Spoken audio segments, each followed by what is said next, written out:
이제는 베개를 벗을 때가 됐습니다. 나의 기도 확장 방법. 베개를 베고 고개를 최대한 뒤로 젖힙니다. 입을 다물고 코로 숨을 내쉽니다. 그러면서 턱을 서서히 당깁니다.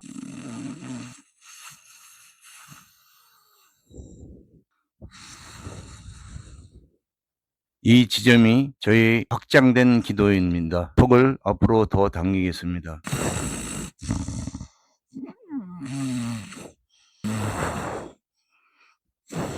턱을 많이 당길수록 소음이 굉장히 시끄럽습니다. 그러면 다시 고개를 뒤로 젖히면서 저의 기도가 확장되는 지점을 찾아보도록 하겠습니다.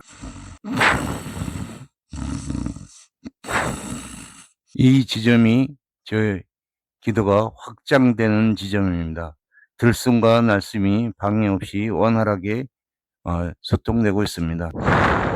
소리 들리시죠? 뒤로 젖힐 때는 들숨은 되지만 날숨이 잘 안 되는 것을 느끼게 됩니다. 이 자세를 여러 번 반복하게 되면 인체가 무의식적으로 이 포지션을 찾게 됩니다. 여러분들도 반복적으로 하셔서 여러분의 기도가 확장되는 지점을 찾으시길 바라겠습니다. 안녕하세요. 코골이의 원인은 날숨과 들숨이 기도가 막혀서 기도의 여러 조직과 마찰로 생기는 소음들입니다. 그 비밀을 풀기 위해서는 기도를 확장해주면 됩니다. 그 확장하기 위해서는 11개국 커받은 이 베개가 필요합니다. 앞선 영상에서 보셨듯이 베개에 누워서 고개를 최대한 젖혀줍니다.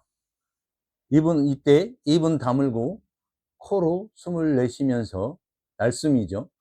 턱을 당기면 기도가 열리면서 들숨 날숨이 자유롭게 통과하는 포인트가 있습니다. 이때 고개가 너무 많이 젖혀져도 턱이 너무 많이 당겨져도 들숨과 날숨이 막히게 됩니다. 특히 고개가 많이 젖혀질 때는 들숨은 되는데 날숨이 안 되고, 고개가 턱이 낮춰질 때는 들숨 날숨이 안 되고 코골이가 심해집니다. 그 인공호흡 자세를 유지할 수 있도록 하는 게 바로 그래비티 구름베개 이 베개입니다. 다시 한번 보여드리도록 하겠습니다.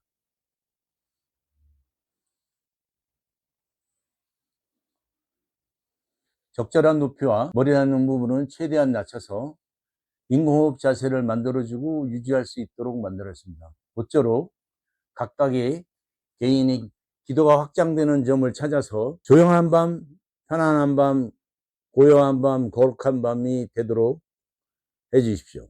감사합니다. 상쾌한TV의 강석종 박사였습니다.